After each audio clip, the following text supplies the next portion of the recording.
You got the Mac guys, John McMullen and Jody McDonald here with you on Birds 365. We are joined by our buddy from NJ.com. Still got the Christmas tree in the background looking good. Chris Franklin here with us on Birds 365. All right, Franklin, here's where we got to start. On a scale of A+ to F, what grade do you give Gardner Minshew for his performance against the Cowboys on Saturday? I give him a solid B. I thought he stepped in, given a situation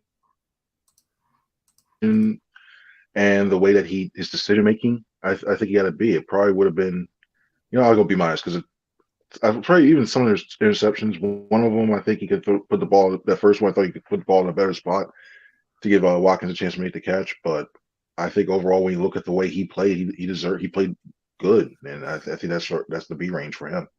Now, are you grading him on a backup curve or just a flat out compared to Jalen Hurts replacing the Eagles starting quarterback grade? A little bit both. I thought like when you look at the situation, like basically coming in, starting national game, 425 on the road with a pretty loud crowd, surprisingly loud crowd.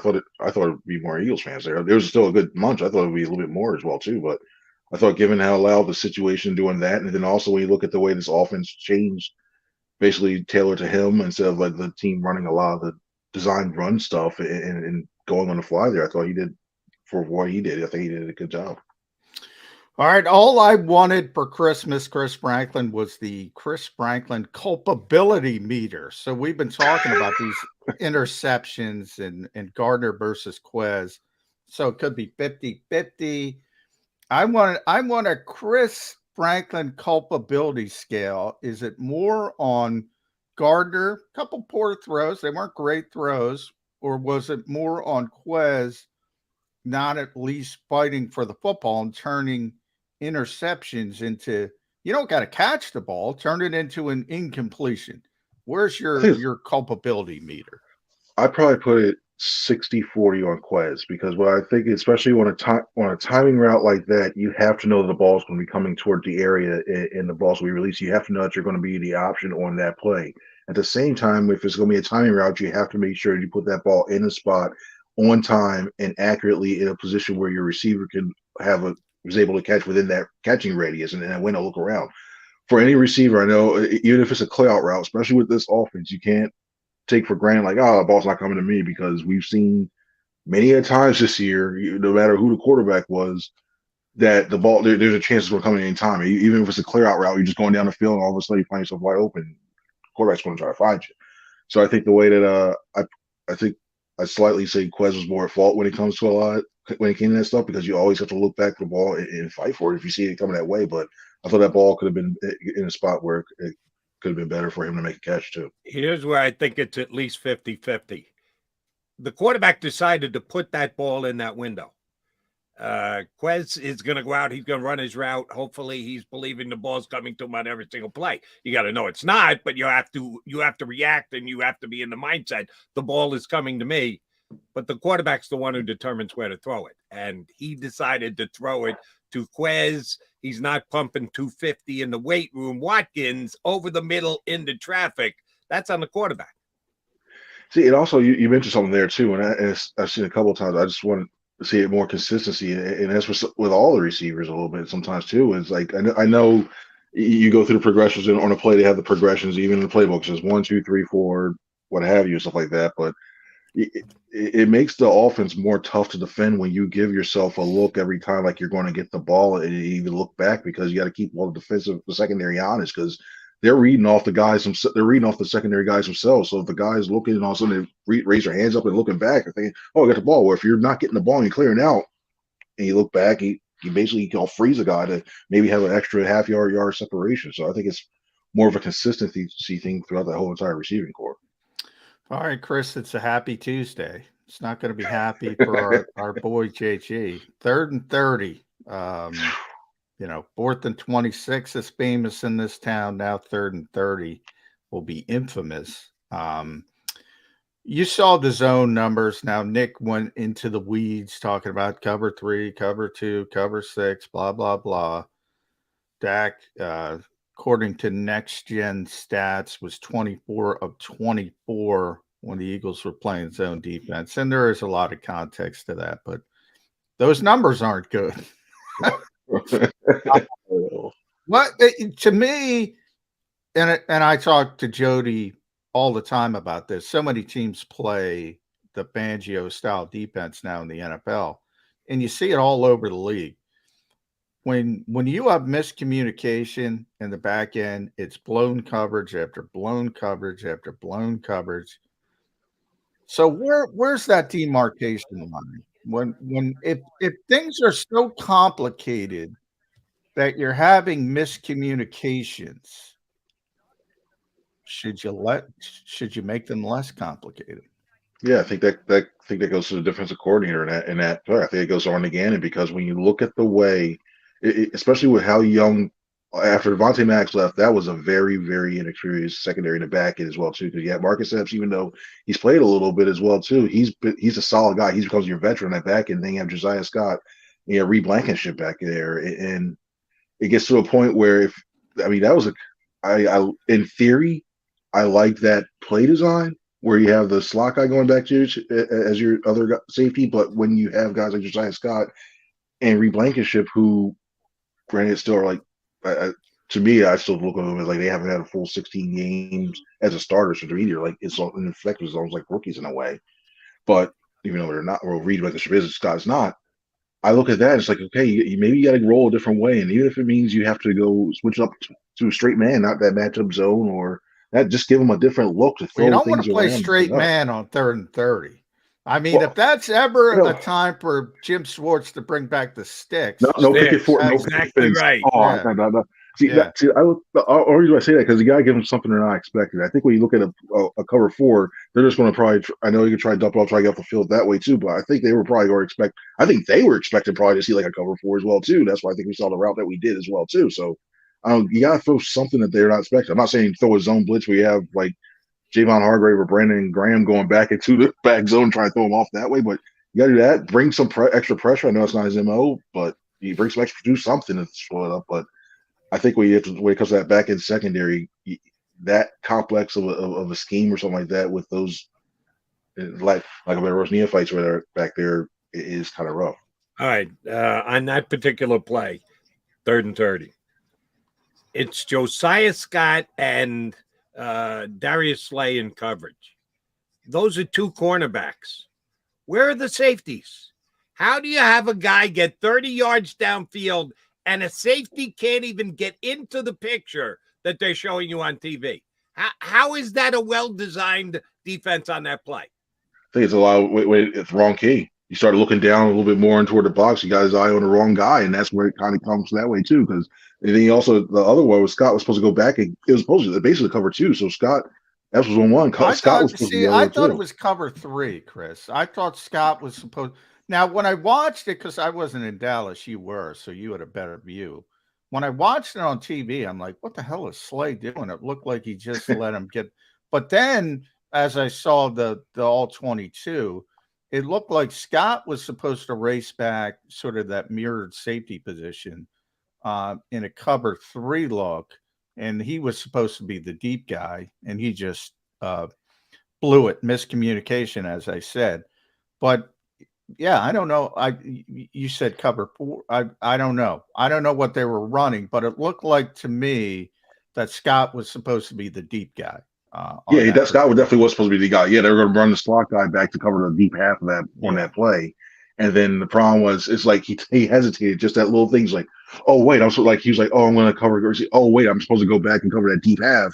And that little hesitation for like a second, he was supposed to rotate because they were running this. Lakers were supposed to be running more toward the inline box, inline thing. It was supposed to be Scott that was supposed to get that other half, and he hesitated. And once that happened, went over the top and he hit him. Certainly shame on Josiah Scott, but there's a whole bunch of shame to go Darius Slay's way as well. He let him release at about the 8-yard mark. The receiver went by him about 8 yards in, and Darius is cheating up in case there's a throw in the flat. You got to carry him for more than 8 yards on 3rd and 30. There are certain plays that, the cornerback, if he's going to release him to the safety, does so at the 8-yard mark. Not on 3rd and 30, you don't. That's on big play Slay. But also, I think he's thinking that like if Scott's going back that deep and somebody's supposed to know like the assignment and go immediately back there, he should have had. That's that to me. That's all squirrely with Scott when it comes to play because he's feeling that just to turn him off. That's what's so tough about this defense, especially when for fans when you're watching it on television. Because I got that viewpoint, which sucks, by the way. But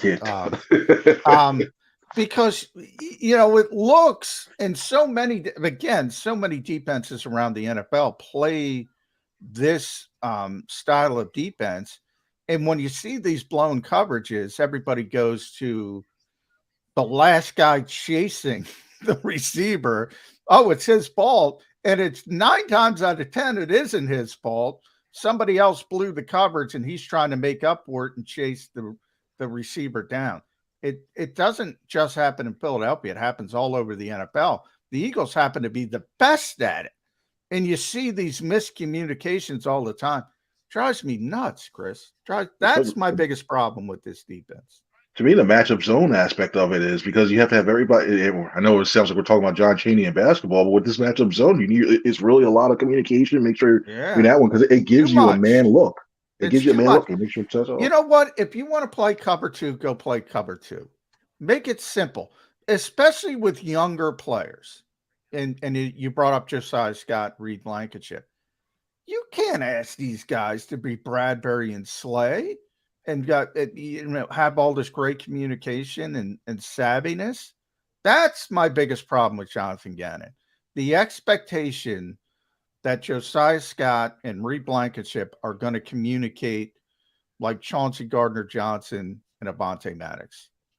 And I think I think if it was more of things like he had a week to prepare for it, okay, maybe you do it. But especially when you throw him in the middle of the fire halfway through the game, because the way you start to see how they started to use Avonte Scott Maddox. Well, almost mixed them up there. Avonte Maddox, and you started seeing like the way the blitzes and some of those intricate coverages and everything. Now he's got a hybrid role, so they put more on Avonte's plate, which is great when he's out there. Unfortunately, he's not been out there far too much. But boy, man, he better scale things back if these young players got to continue to play, because you're going to see all those blown coverages that happen to the rest of the NFL. You're going to start seeing them in Philadelphia, and you saw it on 3rd and 30. How can that happen? Miscommunication. Mm-hmm. All right, Chris, I've got a question for you, and John, I need you to jump in here as well. Who does Arch Denoda report to first after he examines Jalen Hurts on whatever the big decision day is? Wednesday, Thursday. John and I were actually surprised. We had Jan earlier before the decision was made that Jalen Hurts wasn't playing in the Cowboys game. We were surprised that they came out with it as early in the week as they did. We thought they'd take it all the way up till Saturday, and kind of surprised the Cowboys with who the starting quarterback's going to be. So I got no idea when they're going to make the decision on Jalen this week, since they did a 180 on its last week. Who does Arch Denoda talk to first? Howie Roseman and Nick Sirianni? I think it's a conference call, but I think if anything, I think it's going to be. I think it'll go to Howie first, if anything. I think we look at that anyway. So then make the decisions, because I think he has to. Even when it comes down to the slightest of roster management and everything else, I think he goes to Howie first, and then to Nick as well too. I would be surprised if they had a conference call about that as well too. Does Hurts' status have anything to do with the roster decision? It really doesn't. Not this week. I would think last week it would have, especially with moving Justin everything around and elevating Book and all that other fun stuff. But I think this week it's not as much on that. And they didn't do anything last week, so I doubt they were doing anything this week. So it's really not a roster decision. So should it be Howie, or should he be communicating directly with the coach? I think it's still Howie. I mean, he's got to oversee everything else when it comes to that. I just think it's the way to do it. I really think they have just a conference call and just go, hey, this is what we have, guys. This is what's going on, and what have you. Together. Else are asking there. I think that's what I personally think. Get the coach, get the general manager in the same room. Let me give my report to both of them at the same time. That's what I really think. That's what I really think happens in that aspect, and then that way they start doing their discussions and go, okay, well I found this. Okay, well you do this, blah blah blah. Could Howie go in there and just going, hey, you got a heads up here? Sure, it could, but I think it's more at the same time, and they find out. Maybe even a text. Who knows? I want to talk about Jalen's injury from the perspective of Lane Johnson, if that changes anything for you, Chris Franklin, because if he's 100%, he plays.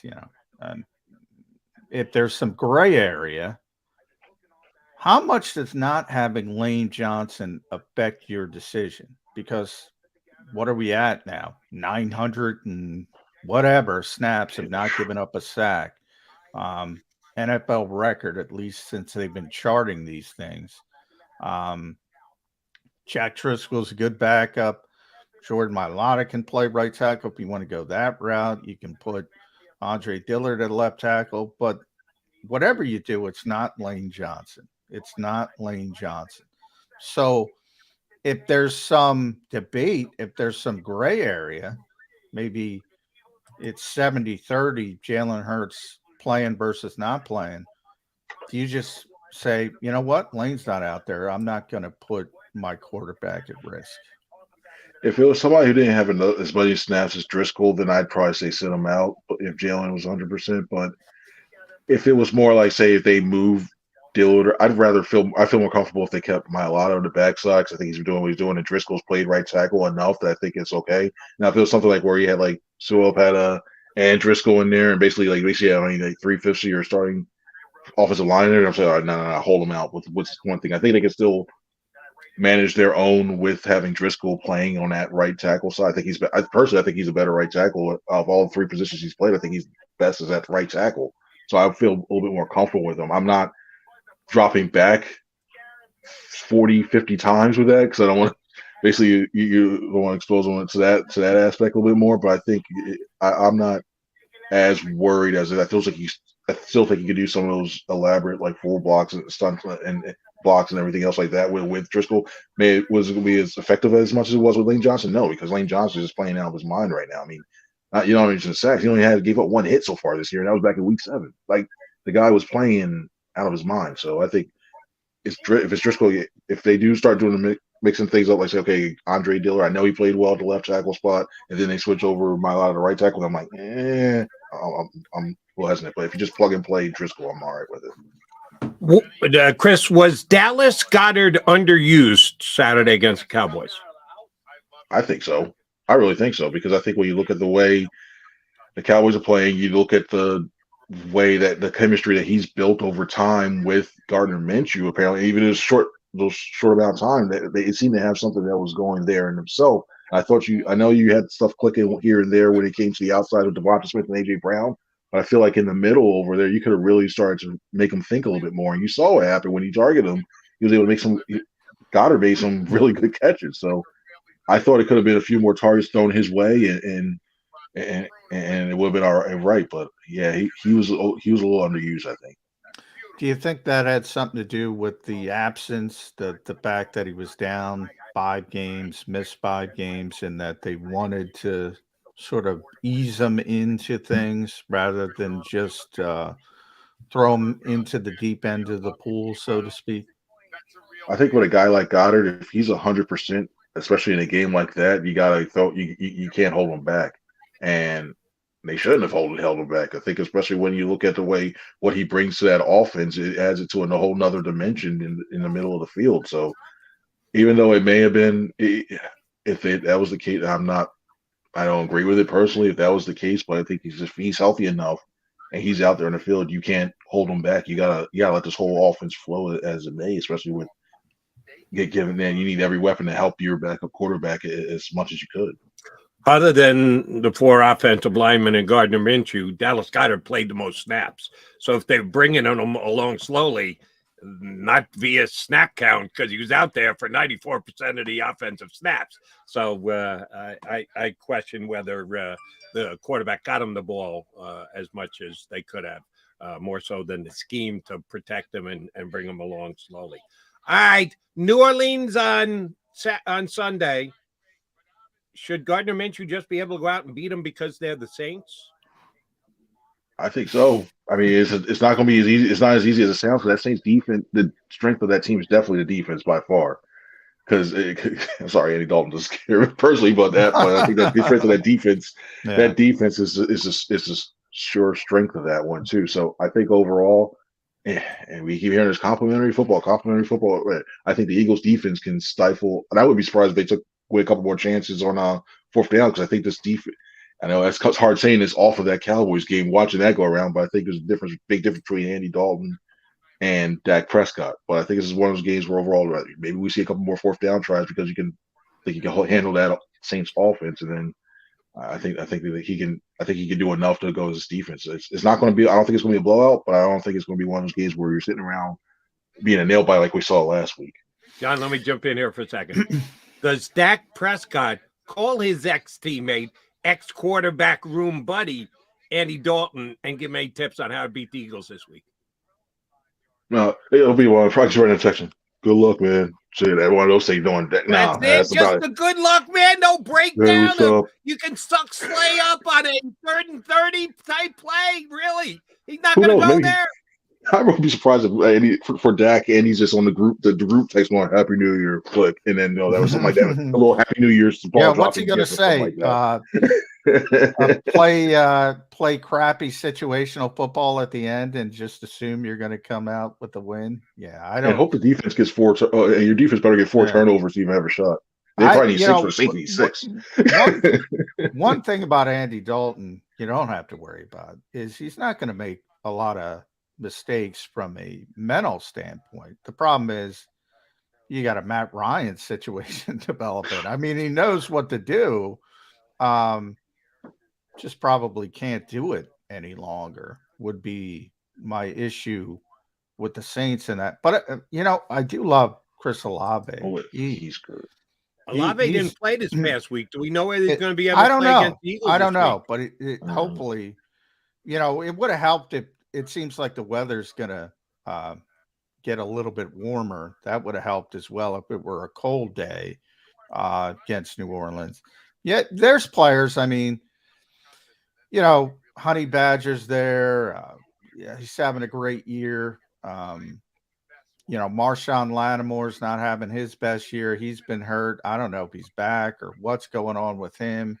We know Cam Jordan. Demario Davis is a great player. At linebacker. They have Alvin Kamara, obviously. They have some good players, but man, I don't get why Jameis Winston isn't the quarterback. Not that Jameis Winston is great, but at least he gives you some kind of threat. Whereas Andy Dalton's Andy Dalton. Yeah, but either one of them are throwing to 2 guys named Johnson, of which I know neither, and a Rashid. Come on. Their wide receiver core is decimated. I don't know that Jalen MVP Hurts could go down there and put up big numbers with what New Orleans has at the wideout spot right now. How about Taysom Hill? How much Taysom Hill are we going to see at quarterback? Oh, please no. I know it's a whole different breed of quarterback now with the more running thing. Please no. I'm just that whole experiment. I think it's done. He's more of a tight end. He's good. He's good for what he does. I'll put it that way. But I think overall, I'm still shocked James has gone. I don't know if it's one of those things where you have a defensive minded coach and they're thinking more, hey, we want to possess the ball. I don't want anybody making turnovers so I can get my defense on and off the field and keep that my strength. But I think Jameis, to me, if anything, if you want to have a shot, I think you have to use Jameis, especially with the speed of these wide receivers. He's more dynamic. Does he turn the ball over a lot? It's high risk, high reward with him. Yeah. And that's why I think the reason I think you're right, Chris, and I think the reason the Eagles are going to win the game is Dennis Allen. Yeah, he's playing, he's playing old school football in the new school environment, and you're up against it before you even hit the field. That's part of the problem. And you see it now. You see why all these people going with offensive coaches, because they want to see the points and everything else. I think it's one of the things where you start looking at defensive coaches and start going, when you get to games like this down late in the season, or depending on the way his roster built and everything else, you start looking like, why are you doing this? Like you can't be afraid. You can't be afraid to take some shots with your offense. I know your defense is your baby and that's your bread and butter, and you want to overexpose them, but you gotta take some shots and be more aggressive. And I don't see the Saints doing that with. All right, last one for me, Chris. If the needle was here before this past week, one side, Jonathan Gannon gets a job as a head coach in the NFL. The other side, Shane Steichen gets a job as a head coach in the NFL. How much did the needle move one way or the other off the game against the Cowboys this past Saturday? I think it was barely. I think Steichens to me is the top candidate right now. Just basically what this offense is doing, what he has, everything humming, and then his experience developing quarterbacks. And we know this is going to be a very quarterback heavy draft. And you're going to want somebody who can learn to develop these guys and put them in good positions and help them grow and get better. And I think that Steichen is going to do that. And so when you start looking at some of these teams at the top, I think that should again still thought very highly of. I think he's still going to get a shot somewhere this year, but I think Steichen to me is just Steichen. I would be shocked if Steichen's not a head coach. Everybody's going to look for Sean Payton first. He's first on everybody's list. Denver moved on from Nathaniel. What a disaster that was! But what touched that 10-foot pole? Yeah, Shane. If you can't get Sean Payton, I think Shane's going to be in the mix pretty much most places. Yeah. And there's that offense, defense.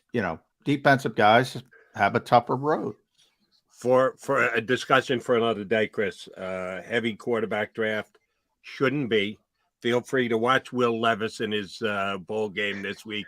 Anthony Richardson isn't even going to play in his bowl game. There's 2 quarterbacks in this draft, and then there's a massive drop-off. Just my opinion. We will look for your opinion on that and the Eagles every single week. Chris, thanks for jumping in today. We'll talk to you next week. Thanks, guys. Y'all have a good one now. Happy New Year to everybody. That is Happy New Year. Thanks, Chris. Only. At Chris C. Franklin News, NJ.com. You can catch Chris with us. He's with us every single week, and we appreciate when he does hop on. All right, we're getting out. I'm getting out. Johnny Mac, you, Tone, going to give you a helping hand to get to the top I believe so. We'll see if Tone is healthy enough to do it. He's been down with that cough. See, now, I'm not going to get involved with this because I need to exit stage left a couple minutes early today. So I'm not going to be the guy who says Tone should play through pain. Not on me. Not going to be on me. Got to fight for that football, Tone. Unlike the Eagles, who are not going to let Jalen Hurts make the call, we're going to let Tone make the call on this, on whether he jumps in with you. Johnny Mac coming back here on Birds 365. Postgame show with Seth Joyner. I knew that they had a